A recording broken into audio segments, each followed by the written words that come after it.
Les dirigeants des principaux pays de l'Union européenne qui se réunissent donc aujourd'hui à Paris avec le Royaume-Uni et l'OTAN.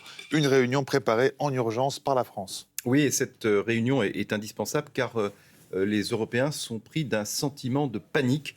C'est presque le même sentiment qu'il y a 3 ans, quasiment jour pour jour, lorsque le 24 février 2022, les premiers chars russes sont entrés en Ukraine. Et il est vrai que c'est l'existence même de l'Europe qui est en jeu. Alors pourquoi ?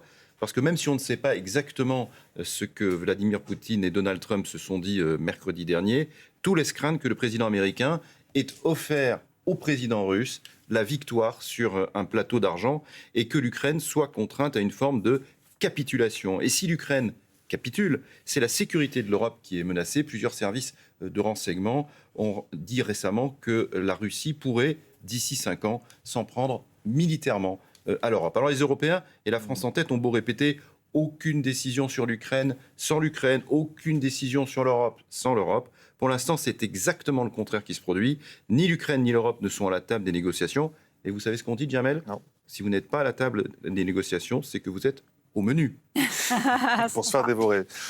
Est-ce que la réunion d'aujourd'hui pourrait permettre alors déjà d'éviter de se faire dévorer et de remettre les Européens au centre du jeu, François ? Alors en tout cas, c'est vraiment l'objectif de cette réunion d'urgence parce que la situation est en train d'échapper à l'Europe. L'Europe qui se retrouve prise en étau entre deux dirigeants, Donald Trump et Vladimir Poutine, qui, sur l'Ukraine d'ailleurs, développent les mêmes arguments. Il est par exemple tout à fait frappant de noter que Donald Trump veut qu'il y ait des élections en Ukraine, ce qui est exactement ce que demande Vladimir Poutine depuis longtemps, parce qu'il estime que Volodymyr Zelensky est illégitime.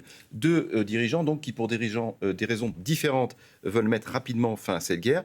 Et donc aujourd'hui à Paris, ce sont 7 pays de l'Union européenne, plus le Royaume-Uni, c'est important, ainsi que l'OTAN, qui vont tenter à la fois d'élaborer une position commune sur les garanties de sécurité que l'Europe pourrait apporter à l'Ukraine une fois que les armes se seront tues. Et plus largement, eh bien, ils vont réagir à une question vitale. Comment l'Europe peut-elle prendre en main sa propre sécurité sans le soutien des États-Unis ? Cette réunion, François, est-ce qu'elle représente un tournant ?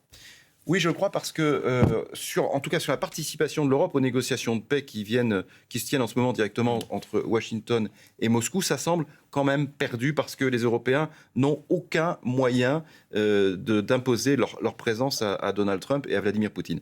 En revanche, sur les garanties de sécurité qu'il faudra apporter à l'Ukraine, là, les Européens ont toute leur place. Et d'ailleurs, c'est ce que souhaitent les États-Unis, qui ne veulent pas fournir ces garanties.